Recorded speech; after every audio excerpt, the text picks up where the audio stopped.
after these two exciting keynotes, we thought we need some interaction into this program, and this is the reason why we now host a panel discussion. And for this, we even have a specialist moderator. And of course, you saw him later before on this stage. So welcome back, Daniel Knapp. Great to be here again.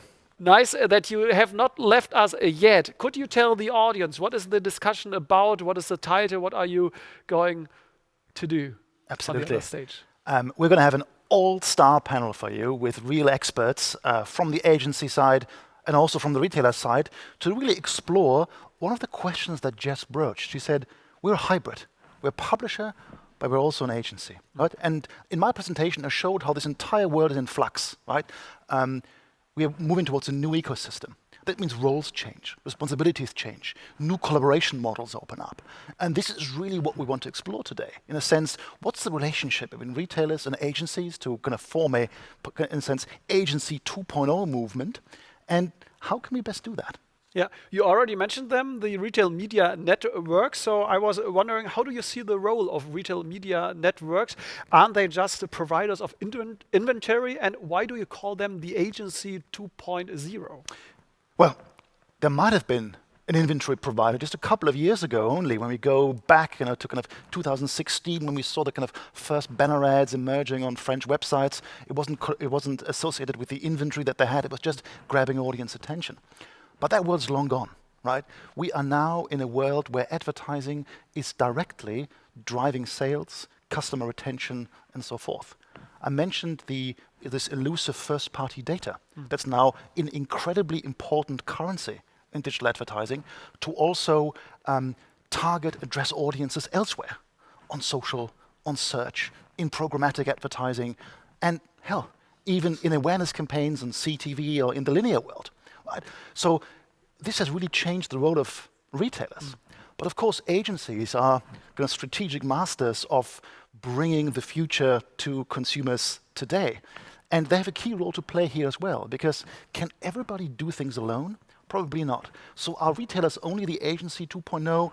Spoiler alert, I think we're going to see that it's going to be much more about collaboration and about different companies joining forces to add value than a single player emerging that does all of these things. Yeah, Daniel, before you just go over to the stage, one short question, because you have been to a lot of retail media events recent days and weeks, and I was wondering, what's the general feeling you keep up, you've picked up from these events? What do you think? Are the companies and agencies well prepared? I think there's a palpable enthusiasm for this market, probably amplified by the fact that we are entering into an economic downturn, and this part of the industry is fairly immune from it and can even provide an antidote. But what I also see is that there's a growing responsibility in this market. It's a big market, 7.9 billion euros.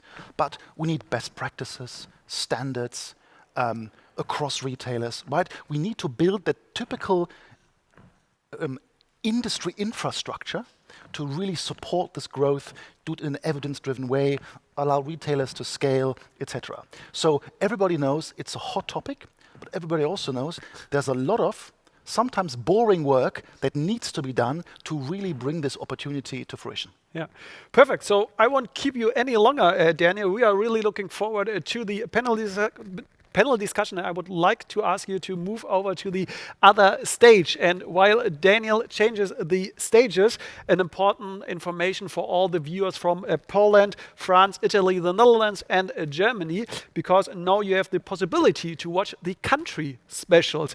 Hopefully you remember what Jessica was explained at the beginning of this event, because that's the reason why we now split into a main stage and into a side stage. So either you are going to follow the panel discussion with Daniel Knapp, or you're going to watch the country specials, where you will get an executive summary of the retail media offering, as well as concrete use cases with the local country manager in your local language. So for this, you have to leave this main channel now and to click on the country specials. And I think it's really easy to find on the platform. So leave this main channel and then click on this or on these country specials. And I guess there are some people who are not quite sure what to follow. Well, one information for you. When you are quite at the beginning, if you are starting out now with retail media, we would recommend you to watch the country specials. If you are familiar with retail media, we would recommend you to follow the panel discussion with Daniel Knapp. Whatever you decide, there's no wrong, there's no right. I really look forward to welcome you back after the panel discussion or the country specials. And I see that everybody is ready for this panel discussion, so enough from me. And after a short jingle, we will start right away.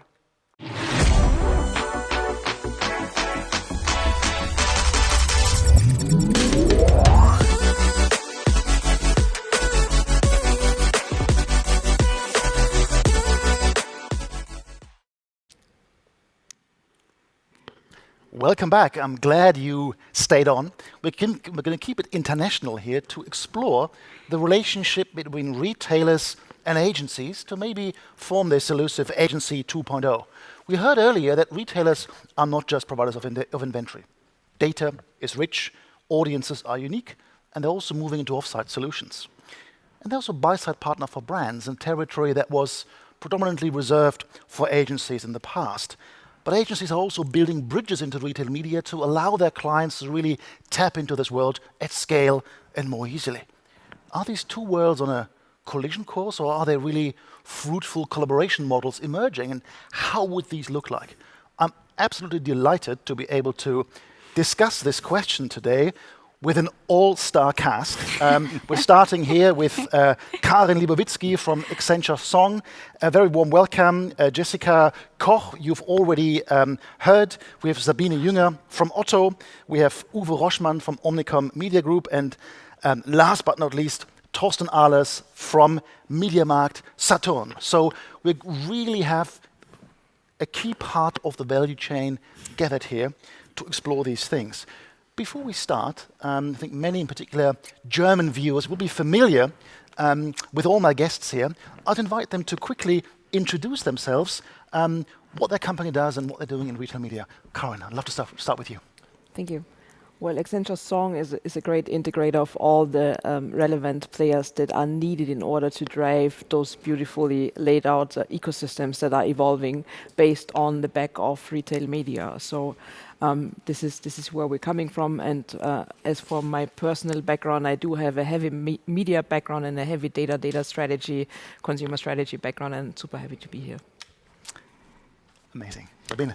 Yeah, my name is Sabine Jünger. I had OTTO Advertising, and I actually built a full funnel solution, and Jessica has already talked a lot about that. We are focusing on a holistic and integrated way of offering media for our partners and agencies. So we are very much up to working very closely with all those partners. And I come with a 20 years plus media background with different companies. One to mention is certainly Amazon, but also Pinterest, where I also looked at different funnel stages I now bring together at OTTO Advertising. And Torsten, your company has media in the name already. Yeah, MediaMarktSaturn, of course. I'm heading the international retail media business. It's an omni-channel business. We are running in 13 countries. About 40% of our business is Germany, but we are from Portugal, Spain, Italy, Switzerland, Turkey, Hungary, Sweden. So we are the leading omni-channel consumer electronics retailer, and MediaMarktSaturn built the name consumer electronics. And on retail media, what is new for us is that we are rolling out homogeneous retail media products in all 13 countries right now. So from now on, you can click a campaign and it's live in 13 countries at the same minute. And 10 minutes later, you have robust reports what's going on. And this is why I'm so excited to with MediaMarktSaturn. And before going, and we've got teams in 13 countries. So we've got a global team, so both is there. And of course, we extend our activities to in-store TV, in-store radio. So it's a really connected approach what we are driving here. My background is I was 7 years with the OTTO Group. I was at AOL. We were together at Cinder Schrader's show, really interesting community. I'm really excited to be here today. Fantastic. And you all know Jess, so I must ask you a different question, because we now know what Douglas is, we know in how many countries you're active, but you've been on many panels as well. How familiar are you with all of our other guests here? Are you regularly together on stage? Are you having the same discussions, or is this going to be something new today?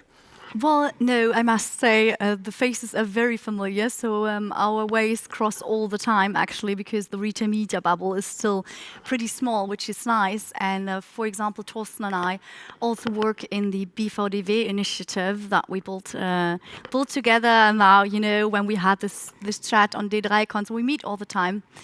Which is really nice for me, because maybe for my background, I think I'm the only non-media child here in this round. I was born into beauty and I love beauty, so my background is clearly brand. This is why I always have this big brand heart here bumping all the time. So yeah, this is why I love this exchange in this group. Lovely. Much. And for the international viewers, the BVDW, long German acronym, it's the German Trade Association for the Digital Economy, that now has a retail media group, Yes. a really important work on the standards and the best practices that I mentioned earlier. And last but not least, next to me is Uwe Roschmann from Omnicom Media Group. Great to be here. We also got the media in Also, our yes. name. Uwe Roschmann, Managing Director at Omnicom Media Group. We are one of the biggest global communication networks. We support our clients to reach their consumers and potential consumers better along the whole funnel, starting with attention measures down to commerce, CRM, retail media, of course. So I'm looking forward to today and discuss how we can together maybe do that even better in the future. Brilliant. And there's so much to discuss, really. So we thought we'd divide this into three things. First, we do a little temperature check. So where's everybody here in the kind of retail media space? Then how are the roles changing in the ecosystem? We've got a whole buyers and sellers here. How is that changing? How are cookies changing that? How's first-party data changing that? And then I think the most important bit, collaboration. Big word, often overused. What does it look like in practice? How can it be done in Germany and internationally? So, Karin, I'd love to start with you. I mean, the ad industry is not shy of hyperbole and big trends. There's CTV, you got the metaverse, TikTok is exploding, and there's retail media. So, how are you approaching this in the company? When did you start to peek into this, and how high on your agenda is retail media? Well, I would say that the organization as a whole probably has always had a genuine drive in picking into retail media, because we've been heavily invested in anything from technology backbone, ERP systems, to supply chain optimization, applied intelligence, really optimizing supply chains. So that's the heritage and the legacy of the organization per se, plus on the backbone of really heavy technology capabilities. Of course, the more younger group within the organization is anything around marketing, digital marketing, but also already established for the last 12 years, so also very, very mature. But even then, and I think this is a curious point of view because it feeds into the retail media adventure in total, we started that interactive or digital adventure at the time when the cloud businesses started to really grow. And we said there must be more than you can do with cloud than just migrating systems into the cloud. So this is when we started to look at all the intersections and the interjections that we could have and possibly create to really drive substantial revenue and growth for our clients. And then, of course, naturally, we came across all those digital marketing plays, we came across all those data analytics plays, we came across really the whole ecosystem view, which is a very, very integrated view. And due to the fact that we are a bunch of many, we also have the subject matter experts from all the different areas that are also in the room today. And we were able to really elevate on the back of that strong retail focus of the organization into how can we help those retailers grow their business substantially by transforming their business model, by really securing new value streams, new revenue streams. And in the best of all worlds, we can see that it goes beyond the media part in the retail media. It's really more of an ecosystem transformation that has been kicked off very, very excellently so by the players that we have in the panel today.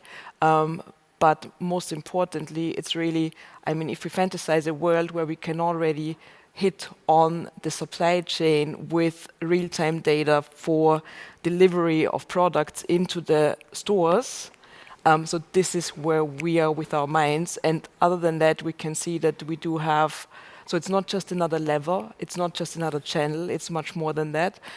And it's really a wonderful way of combining the explosion of channels that happens at the same time as the implosion of touch points, because we all use our first screen as the only screen for anything we do, from relationship building to transactionals.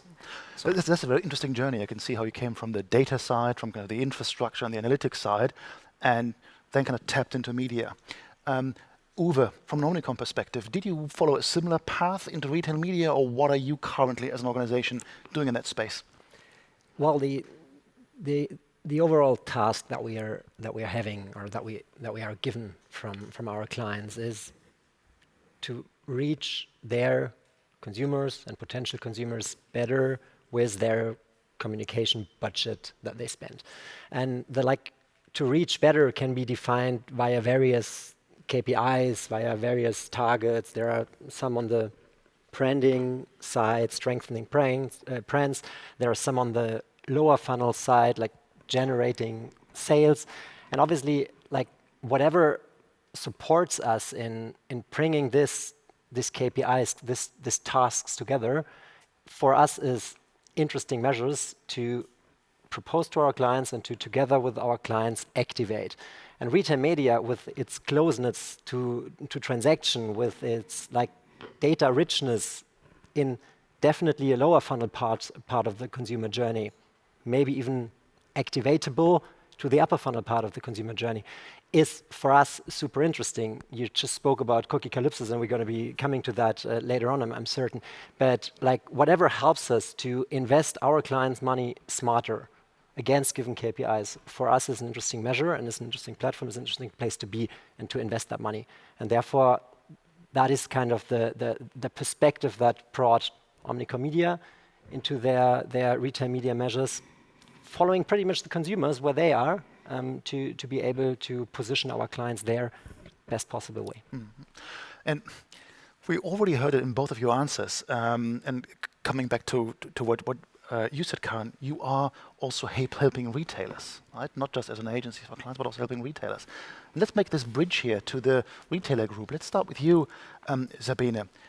How are you working with agencies at OTTO, and in what capacities? Are they funneling advertiser demand to you? Is it a more strategic role? How does that look like?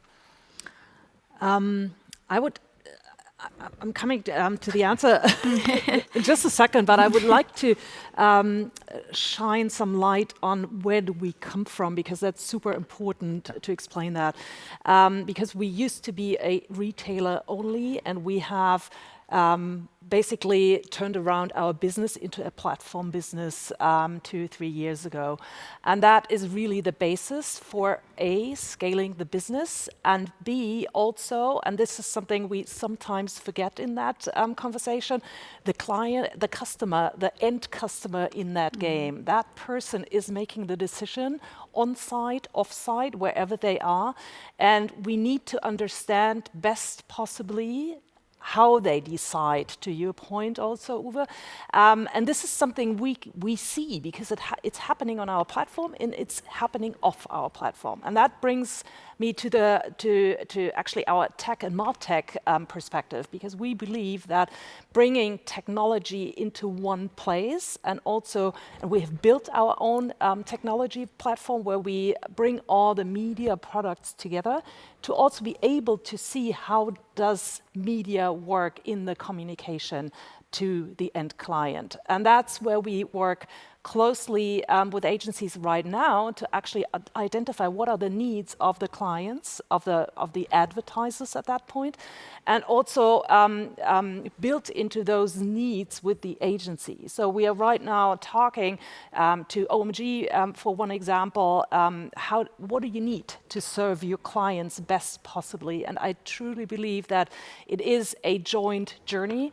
And obviously, we as OTTO Advertising are not the only player in that game. There are several players, and the need of the advertisers to have measurable products is actually increasing, especially in those times. And it's truly important to understand where money is spent most effectively and efficiently. And so we partner very closely with agencies, and not only on the advertising part, on the data part, but also on the insights part, which is really the most inside view we can give. Why do clients, customers, decide the way they decide? And that to understand is truly important. And last but not least, very important as well, when we talk about assortment, for example, this is something which is also super important for vendors to understand, what kind of assortment do I need to have a successful communication and business. And that's two areas. It's media, but it's even more than that to be successful on retail platforms. And Torsten, you're in 30 markets, and I presume you also work with agencies. Is it across these markets a copy and paste the strategy, how you work with agencies? Are you doing it in the same way as OTTO, or are there nuances? I mean, look, Daniel, I like the statistics were just published by IAB that retail media will obviously go as big as TV in 2026. But right now we are looking to 2023. I mean, every advertiser is wondering how to act with his media spends in the next year. And at the same time, they all want to sell their products. And obviously, we all agree here in this room that when it comes to efficiency of media budgets, and when you look to ROAS, retail media is obviously the strongest channel to do this. So the discussion with the media agencies is how to invest the money in 2023 in the recession where we are obviously running in, that our partners can sell products. And at the same time, don't forget the brand, of course. And the way how we progress is a different one. So first of all, I'm really convinced that the agencies and our partners have to be 100% under control of the effectiveness of their media investments. And this is why we invested heavily in transparency of media investings on our product detail page and put it into a benchmarking with what other partners are doing. So we want to engage our partners to invest in media and see the impact in real time regarding digital sellout and later on also brick and mortar sellout. So our recommendation is really playing this omni-channel game. And by achieving this, first of all, we have just opened up our product detail pages. So we work together with different technology partners and allow all our industry partners to bring the best content they have on the product detail page and see in real time when they change something, if they increase the conversion rates. And we have already initial results that by doing this, you can increase your conversion rate on the product detail page for between 10 and 20%. How powerful is this? So when you talk about 360 media, you have to understand the conversion of your clients first.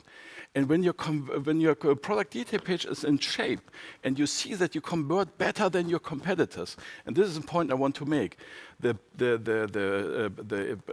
supplier who don't do this, they lose market share. Then you can open up. Then you can open up and fight the on-site piece and see how can I increase my share of market, my share of voice, and then you can open up and drive traffic to the product detail page. So this is our 360 approach, of course. And when it comes to media mix, Of course, it's the agency. It's the agency with whom we have to make the discussion, what is the best media mix? And sorry for my short-term focus, but in this time, my focus is really next year. I mean, we're running into a very difficult time, and I want to have a midterm focus on 2023. I think beyond 2023, I think what's really coming across in Iran's and also the other ones, that collaboration isn't just about media. It is about building infrastructures, building analytics. And you mentioned that word transparency, which I think is a very important one, because in the digital advertising world overall, and I come from the programmatic space, which is maybe the most opaque worlds of all, where there's often distrust between market participants. And I think what you showed us through analytics infrastructures, through these type of integrations, we could set up this retail media space in a different way. And one remark, Daniel, on this space, because it fits 100%. We open up our data sharings to agencies as well. So this is new for us. So when our supplier wants to integrate the agency, they can see on our data sharing piece immediately if a TV campaigns is driving traffic, if it's driving share to market, if it's increasing sell-out rate, and how this reacts to the competitors. So this is the invitation we've got. So closely we want to work together with the agency. Which is super important. Actually, sorry, but like I feel like the media bit is kind of the last bit of that journey. It starts with building this infrastructure, gaining this understanding how and what consumers do and what they don't do and what maybe then we have to change. And if that is clear, if we can do a prognosis on what will happen, then we can invest the money the best possible way. And this is when then media comes in. So it's kind of not the beginning of this partnership, it's kind of the end point to convert what we've learned together and what we offer our clients together. Collaboration always sounds wonderful. There's sometimes devil in the detail. And of course, we saw that roles also overlap. And I want to put that to you, Jess. You mentioned on Spain, you do offsite, for instance, right? Yes. In this new world, despite collaboration and all the potential, are roles and responsibilities also overlapping between retailers and agencies? And how do you deal with that? Well, yes, because I do believe, as I said before, that we as retail media networks are hybrids because on the one hand, we are publishers if we talk about our on-site inventory. So in this case, an agency should and could consider us as just being another publisher where they could buy inventory. But on the other hand, if we think more upper funnel and offsite, we can do it everywhere in all the countries, by the way. It's just in Spain we can do only offsite and onsite not yet, just to precise that. And if we think about offsite media, then of course the client can book directly with us, and they do that. But I think fueling insights and all the data and knowledge that we do have about our audiences into the big offsite budgets that agencies anyways hold for their clients and that they allocate, this is something that should be done in the future. And yes, in that sense, either the client considers us as being an agency or as an, let's say, extended arm of their major agency that they deal with and that is holding anyways and orchestrating the whole POE ecosystem. Let's dig a little bit into that term, the client, right? When I think of you in the audience, some of you might work in shopper marketing, others in e-com, others in digital advertising, programmatic. There are many clients, right? And we all know that retail media budgets are pretty fragmented still, coming from different pools, and each of these has different relationships. To the panel in general, I'd love to hear your views. Depending where the money comes from, do we see different collaboration models or different preferences to work directly with a retailer or go via an agency? What do you think? Well, if it's trade budgets, then it's not the agency, that's for sure. I mean, if it's only media budget which is lying within the hands of the agencies, so if it's trade budgets, then the agencies are not on the table because trade budgets are usually allocated and held by sales guys. So they don't even know the agencies and would certainly not call them. So, and that is still a big part, actually. Mm-hmm. I think it's so important to play this omnichannel piece. I give you an example. And this, one of the main purpose of retail media is driving people to our stores. And this is so important for us. And I give you a simple example. 2 weeks ago, I went out with my daughter. I just told you the story. And we wanted to buy a TV set. We wanted to buy a Philips. And I was close to buy it online at MediaMarkt. And then my daughter said, "Hey, Daddy, why don't we drive immediately to the MediaMarkt, buy it now, and fix it on the wall?" And then we went to, I said, and then we went to a salesman. I decided to buy Philips for 950 euros. And I asked the salesman, and I said to him, what do you think about this TV set? He said, "Yeah, if you're not interested in sound, you should buy it." Then I said, my daughter said, "What do you mean by this?" And then he switched on the remote control. I said, and we said, the sound is not so good. He said, "Yeah, but you can decide, have a toolbar, have a sound bar, or you buy another one." And long story short, we ended with a 2,500 TV set instead of a 950, having a great sound. And this is why it's so important for most of our partners that we use media to drive people into the store. And this is for TV, this is for coffee machines, this is for refrigerator. We experience that it's so much easier for brands to make the upsell in store. And this is very important parameter also to see the impacts on retail media when you sell online. At the same time, when people go to store, they look to the GfK data on a frequent base and see how the relation between digital and in-store is developing. And retail media can do both. They can do digital sellout and they can drive people to the stores. And this is why we are now coming out with my MediaMarkt, with our loyalty card, to prove the strong impact. Right. And still with that, an ideal client would totally get that. But we all know how complex organizations are. Coming to you, Karin, from an agency perspective, when you come from a data-driven perspective, do you think that budgets should be consolidated? Should we not have these different pillars of budgets anymore? Some working with retailers, some working with agencies, having different objectives. What can be done there, and why is that good for retail media?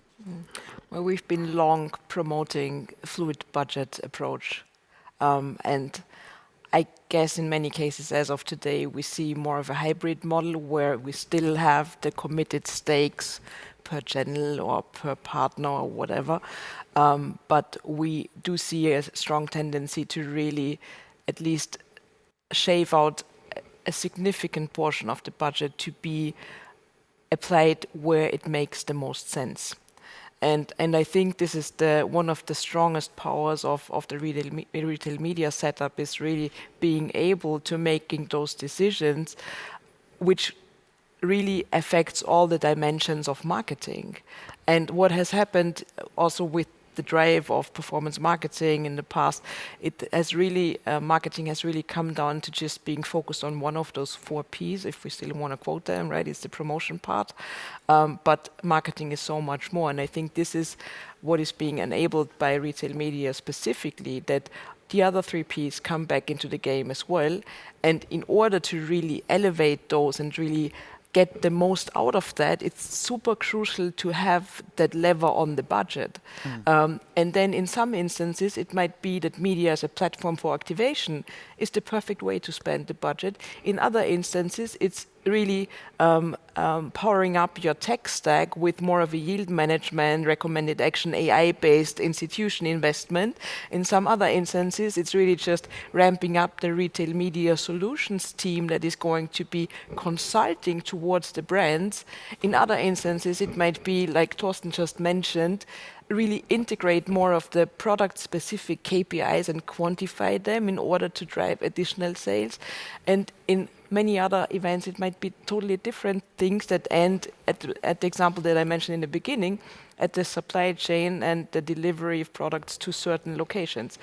And this integrated view is what really drives the outcomes. And what we've been noticing is that clients and brands are naturally at the point where, as was mentioned before, they need to make their budgeting decisions now. They need to make their commitments now.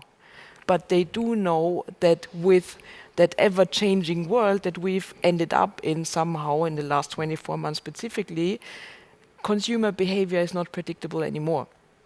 Because too much of life around us is impacting what consumers decide today versus tomorrow. So I might end up purchasing the cheaper pair of shoes versus being a high net worth shoe shopper in the past because I can see the energy crisis driving some substantial investment that I've been making and thus lowering my high net worth budget for any other shenanigans. So I think that this is one of the main drivers, and so our proposed approach would always be make sure that the budget is available. If it's as an organizational model, and this is what usually comes as the next step, if you decide to make your budget fluid to some extent, you also need to decide how am I going to reflect that in my organization? How am I going to reflect it in my departmental structure? How am I going to reflect it in my team setup? How am I going to reflect that in my incentivizing structure? So here we can see it's really not just about media. There's a whole structural transformation on how clients need to operate to really tap into this. And I saw several of you nodding. And when I come to you, Uwe, when someone in your team picks up the phone to a client to speak about retail media, whom are they speaking to? Is it the retail team, the e-com team? Do they put you through to the right person? Sometimes. The thing is that is a freaking good question. I would like to chip into the integrated view that you just built. And if we could, and it's going to answer the question, no worries. But if we could build the world on a blank sheet of paper, and to your question before, yes, it would make sense, all sense in the world, to not have different budgets on a client side. Clients are challenging us, and they are rightly challenging us to understand the consumer journey, to understand consumer behavior, to close the loop, as we've just seen.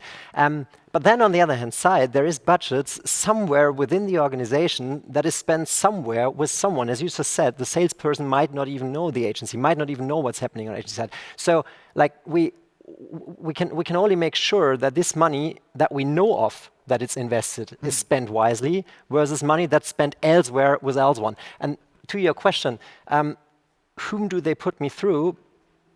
It actually comes down to people and how they are interested, how they interpret their job. Obviously, most of the times we would start with the media marketing side. Every now and then we would chip in together with the creative agency who is meant to build content for the product detail page, and that leads us to the right person. But exactly what you aim for the question is tricky for us, because money that's spent elsewhere and that's not orchestrated with what's done elsewhere else can be wasted money, because we might be talking to the same consumer the same way or the different way, and that just makes no sense. Sabine. Yeah, I would like to add something to that, because two things. It's retail media. So it is really data we are looking at, we are getting from purchases on site. And that gives us transparency we don't have in other areas. And I think that is the key difference. And it's applicable for all kinds of funnel stages, ultimately. And I think this is really the disruptive piece in retail media, because we are able to track down how clients, customers decide on-site on different platforms. And that makes it really a full funnel game. And we need to talk about also goals of the advertiser, which is super important. We all focus on the lower funnel, and yes, ultimately this is what every brand wants to do, sell their product successfully. But it's not only spending in lower funnel, it's really spending wisely throughout all funnel stages, and that is off-site, that is out of home, that is television, that is print perspectively. It's all kinds of disciplines we are able to identify and also really track and deliver ads where the customer basically makes their decision. And that is super important from an agency perspective again, to have all those KPIs and have access to that KPI to make the right budget allocation decision. And that's also where we need you, agencies, to make our joint clients aware of how do I allocate budgets fluidly and most effectively. And that also asks for, certainly also different incentive models, because you need to be super flexible. That's one. And the second piece I just want to mention briefly here, merch money, sales money, is not only money which is spent on advertising, it is also spent on prices and all other parts. And so we need to have that different view on those budgets. It's not, you can't put those budgets together because they have different goals. And me as a retailer, I have to be able to take the decision whether I put merch money or shopper money into prices or other areas, because I want to decide, how to promote my products in my shelf or on my shelf, and that we need to keep in mind that we don't mix that conversation when we talk about bringing budgets together, because there are all different kinds of budget types behind that. I think it's really interesting when we really want to dwell on this point about the full funnel, like an omni-channel. When we speak about this first-party data, we have ad unit level data, we have transaction data from retailers, which is that bottom of the funnel data. But I think the really interesting question that you kind of set up very nicely was, how can that type of data lift and provide more insight in the top of the funnel? I want to quickly come to Jess and then open it up to the others. About planning process, for instance. So how can right now, when Karin and Uwe's team do media planning for a client across all different channels, how can retailer data currently at the point of transaction impact that and add value? Well, I can give you an example. So we had a big campaign that we did across Europe 1.5 years ago, and we did a big analysis on the audience that this fragrance brand wanted to tap into. And we found out that the new fragrance that it wanted to launch to a younger millennials target group, really fancy, digital savvy, that's what the marketeers had in mind, and that's also what was briefed to the agency.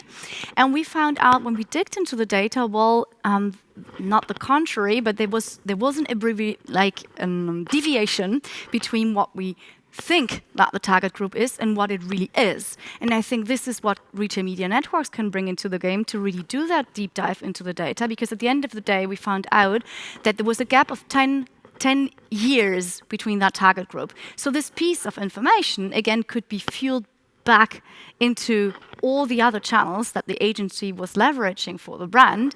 For example, TV or print or whatever, it might be interesting to know that it's actually a target group which is 10 years older.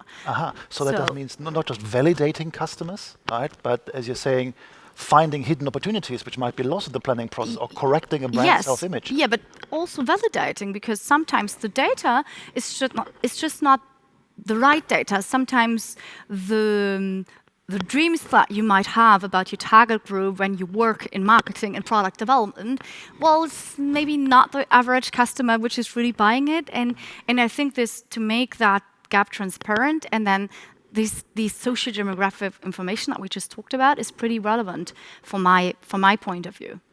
Do you see this feedback loop too? Exactly. I can only underline what Jessica just told. I mean, in consumer electronics, we are the ones having most consumer data in Europe. Most of our partners, they don't have direct access to their clients because they don't sell directly. And I would encourage or even ask my agency to understand, when they drive a campaign, who are really my consumers? Are we really addressing the right people? Because quite often there's a massive gap, or how Jessica just explained. And it's not only the social demographic. I mean, for us, it's important when somebody is buying a Google smartphone. What was he buying before? Is he coming from Samsung? Is he coming from Xiaomi?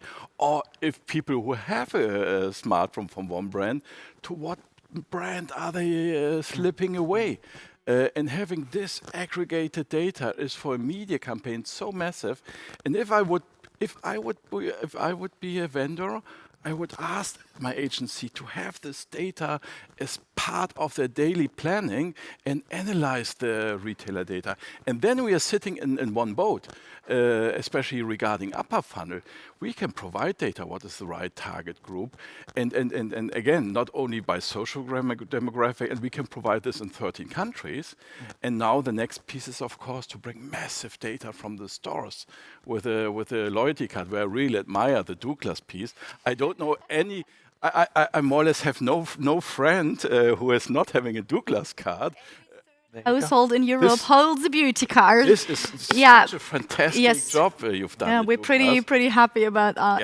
Yeah. And the app, it's fantastic. This is where we want to get as well. I want to come back to combine what you said with what Sabine said earlier about this full funnel approach. When you're at OTTO and you say, okay, we want to use what Jess and Torsten said, we want to use the retailer data to see, in how other channels drive traffic to the OTTO store. Can you see today how important out of home is for you, how important TV is for you, how important maybe print is for you, or is there still some kind of signal loss in that vision?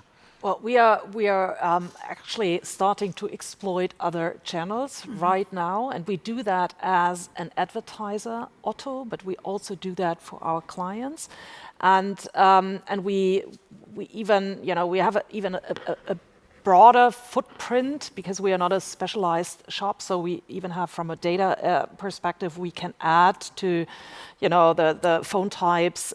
For example, we can also add what other products are bought from other categories and have a more complete picture of our clients. And then we use that data to identify those target groups, not only online, and online on OTTO and off OTTO, but also out of home, for example, where we use a mobile signal to identify who is in an area of a city light, for example, and then target those ads on those city lights. And then we can report back how the overlap of the target group is working for, again, bringing back the client or the customer to the detailed landing page, and then we can see what effect that has. So it's really closing the gap between, first of all, upper and lower funnel, but also really driving consideration. And this is something we sometimes leave out of our conversation, because it's really, in the first place, how do I make people interact with my brand, with my products, and dive deeper into,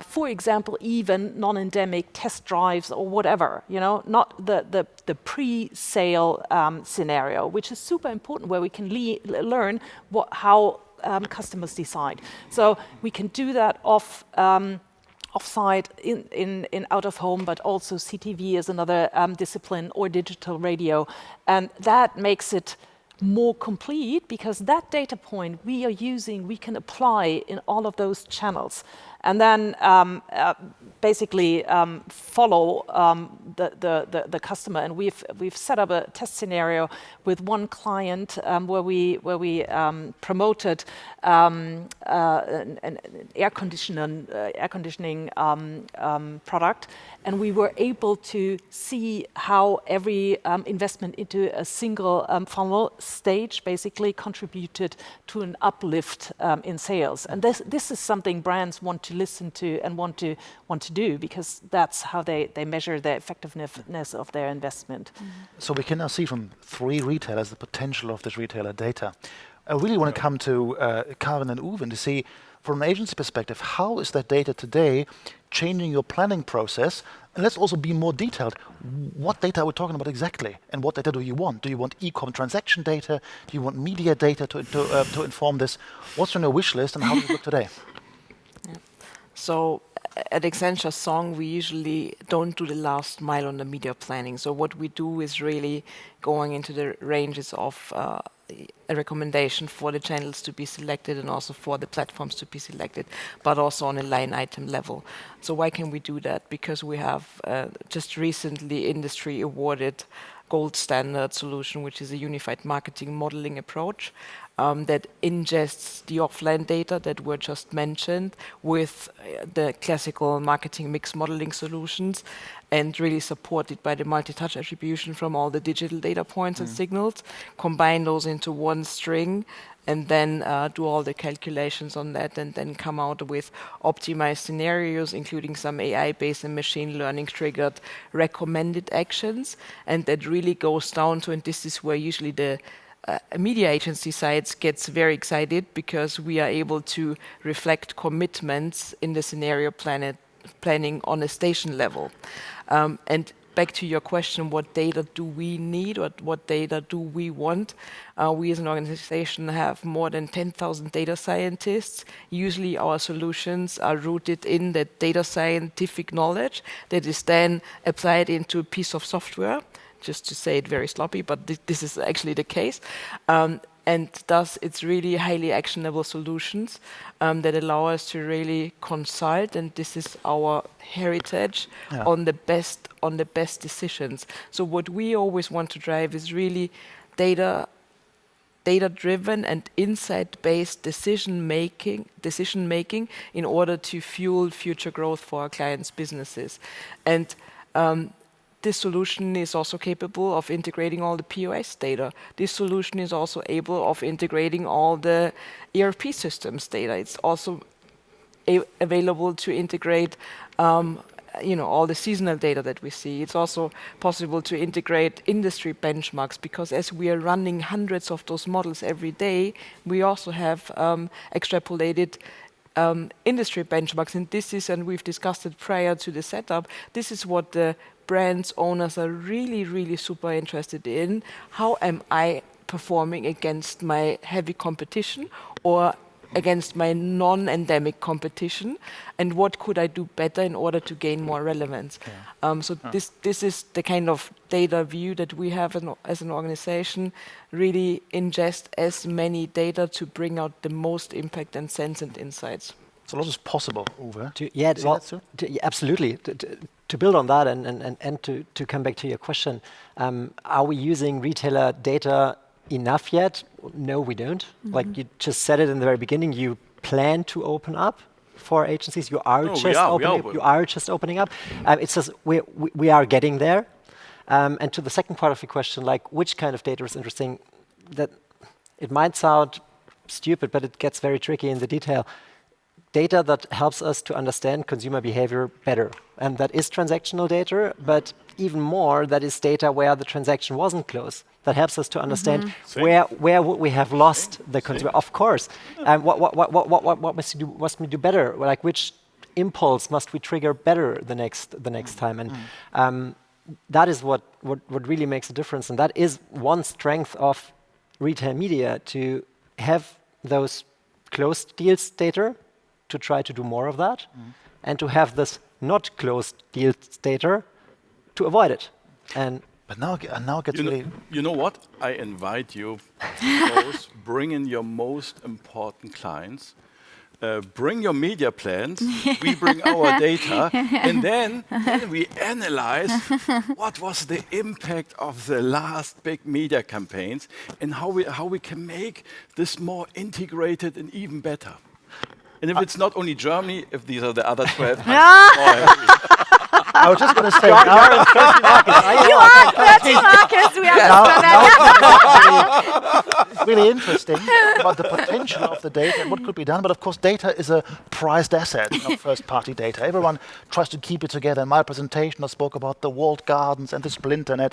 And Torsten was very open now about the data. But how deeply can you really collaborate? How much do you want to share? When is a relationship productive and valuable? When you're showing where you're good at, where you're maybe not so good at, and when do you rather guard this to yourself? How do you make this balance? And is really everything so open and collaborative as we just displayed? Where are boundaries? Where are no-go zones? Who wants? Isn't this the future?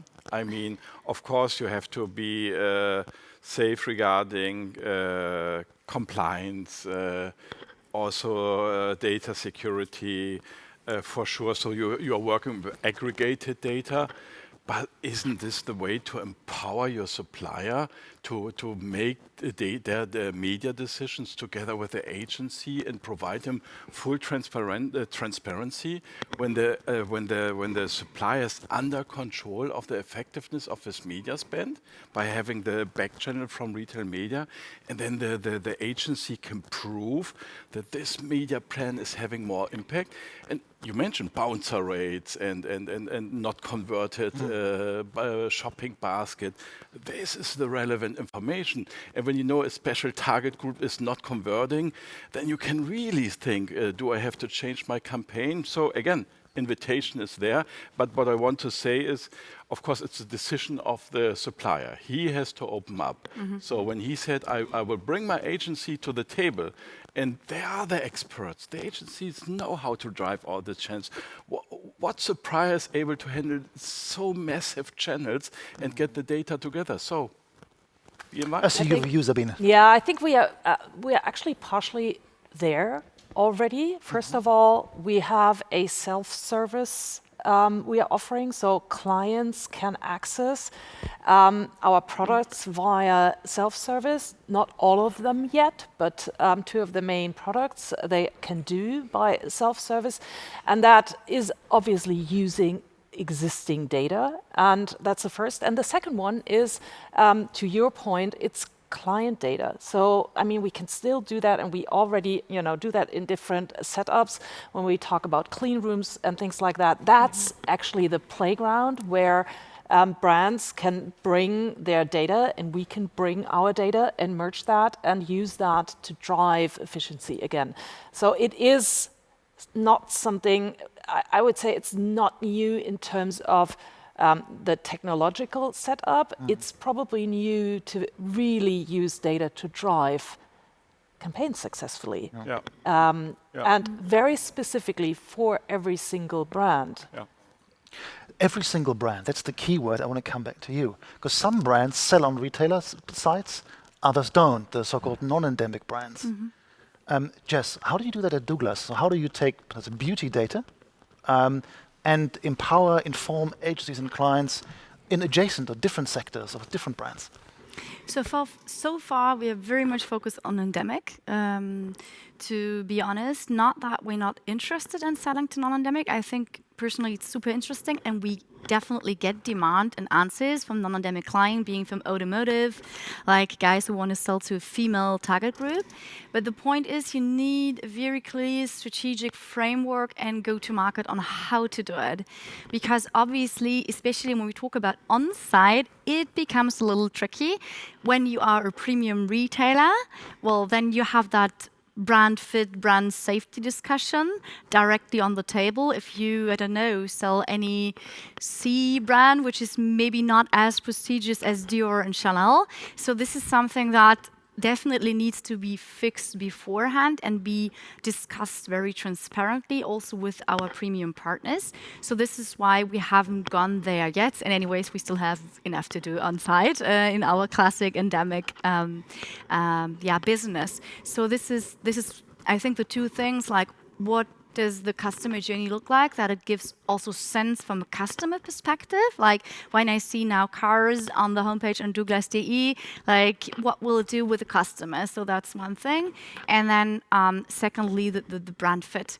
This is probably the most important things that need to be fixed in order to do it. And thank you for that. And before we continue, just for everybody, I saw a few questions come in. If you want to ask these stellar experts anything about retail media, now is the time. Type away your questions. We're going to reserve 4.5 minutes. That's not a lot. Such an exciting conversation here. Type away. We got a few. I'm going to come to them in a second. One last question to everybody here. We talked about collaboration, agency and retailer, non-endemic, right? The brands that are on OTTO and on Douglas and on MediaMarkt, they might be different.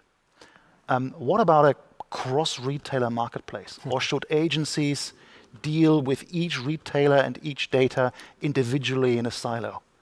Could there be collaboration among everybody here? Or is it always a one-on-one relationship? That's a big task and a big challenge, I would say. I mean, from an agency perspective, obviously, yes, that's what I would hope That's for. why I didn't take it. I Excited. mean- I was just going to go, yeah, well. Yeah, of course you would want that. But I think this will take another couple of years to solve that. And it also must give somehow sense. So I think it depends on what kind of portfolio do you sell on the platform, and where are the overlaps, and where does it give sense to connect, actually, Yeah. the different platforms. Great. So I think that's going to be a discussion 2 or 3 years down the road when the market is further matured. We got lots of questions come in. We got one here, great question. I'll let you take it, whoever wants. What are the challenges and opportunities for new brands or niche brands when tapping into awareness via retail media? Do well-established brands already own the data? And what could these smaller brands do? How can they tap into awareness with their own data? Well, what we see when I look at our platform approach and our marketplace partners, which are mid and long tail partners, they always start their business on our platform on the lower funnel and work actually the other way around than the standard marketing strategy approach. But that is really what we are suggesting. So really start spending money into SPA, see the successes, and then basically open up the funnel and increase the audience. And that is you're really going and investing into consideration. That is sponsored display ads on our platform and off platform. And as soon as you get off platform, so really investing on or delivering ads to Spiegel and other brands where we work closely with those publishers. And then you can actually go even a step further and go into out of home.